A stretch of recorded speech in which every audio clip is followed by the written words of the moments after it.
And central bank digital currencies, I mean, I've heard some horror stories about digital yuan and 60 million people are using it. And then the US government's entertaining that. And I've had some Yeah. guests on that said that World War III will be a currency war between these two countries as they project power. Things that we should think about, things that you've seen or thought about with those concepts, even from a human rights perspective?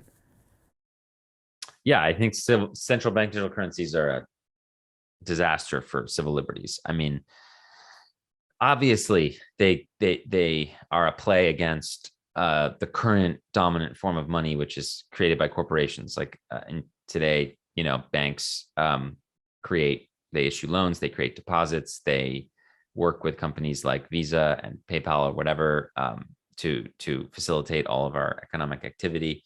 And that's all kind of private sector stuff. Like with CBDCs, the central government gets more control. So in China, the CBDC is obviously a push by the CCP to get a little more control back from these big tech companies that have become too powerful.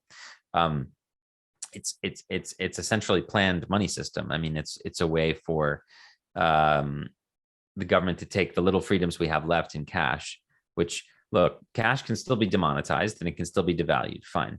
But when you withdraw cash from an ATM, I mean, the government knows how much money's in your bank account. The bank knows how much you have, but they don't know what you do with it after that, right? It's freedom money, basically, right? They want to take that away. Like if you have a CBDC, there's not going to be an ATM anymore. Like you'll just always be monitored, right? And it's like, that's not a world I'd like to particularly live in.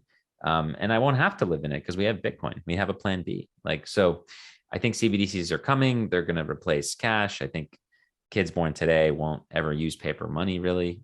I doubt it. When they're 20, 30, I don't think it'll be a big part of their lives. Everything will be digital. And this like idea we have today where like the way that the public accesses a direct liability of the central bank is through cash, through coins and notes, right? So that's going to be now done instead through a token issued by that same entity. And who knows? I mean, maybe it becomes people's core bank account, whatever.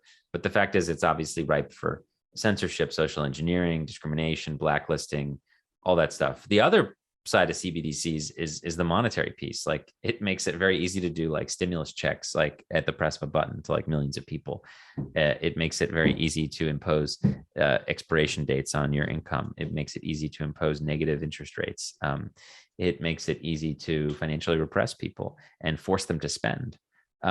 So it's like a tool of both surveillance and control and easy monetary policy. It's the kind of worst of all of them combined, of all these threats.